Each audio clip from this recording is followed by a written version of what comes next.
很多电影当中底音听起来就像音乐，但实际上它是底音的音效，主要给场景做氛围。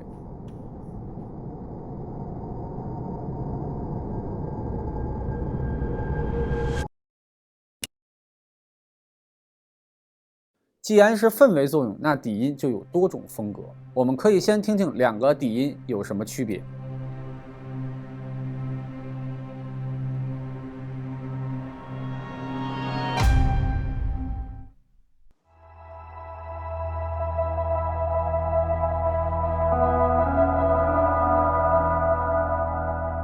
第一个底音实际上会给观众一种悬念感，未知的恐惧。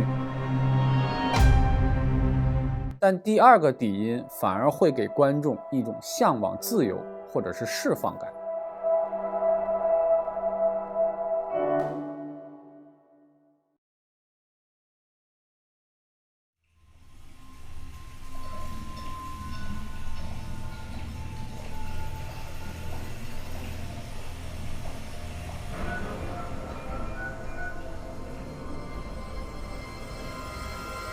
我们能听见这部影片的开篇就是纯粹用音效去做铺垫的，同样没有用音乐，在用声音给出信息、做出空间立体感的同时，也用这些具有真实感的音效拉近了和观众的距离，再配合画面的特写，电话落在地上、手的特写等等，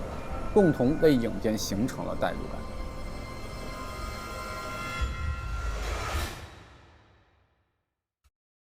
影片的开篇用底音加音效的方式，会比音乐加音效的方式给观众更强的代入感。底音可以营造恐怖氛围，例如《午夜凶铃》片段中，女孩走进录像店租录影带，当镜头给到没有任何标签的那个录影带的镜头的时候，惊悚的风格的底音带入。首先，惊悚的底音的风格就给予这盒录影带贴上了一个惊悚的标签。此时，女孩和录影带之间会有什么样的联系，以及这盒录影带和女孩未来会发生什么事儿。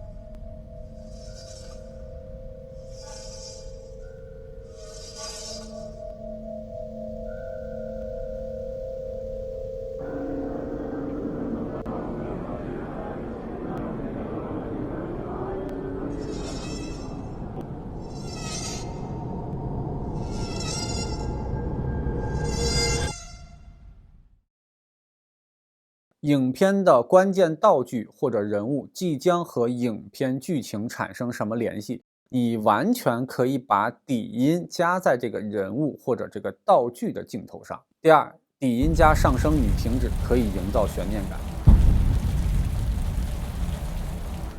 这一段影片是蝙蝠侠预告片的序幕，在这一段的影片画面下面其实是没有音乐的，一直用底音在铺垫氛围。其中尤为明显的是从第6秒到第14秒之间，随着警察在前进，主人公露出背影这种带有悬念感的画面，声音用的就是带有悬念疑惑的这种底音，有一种带领我们走向未知的这种神秘感。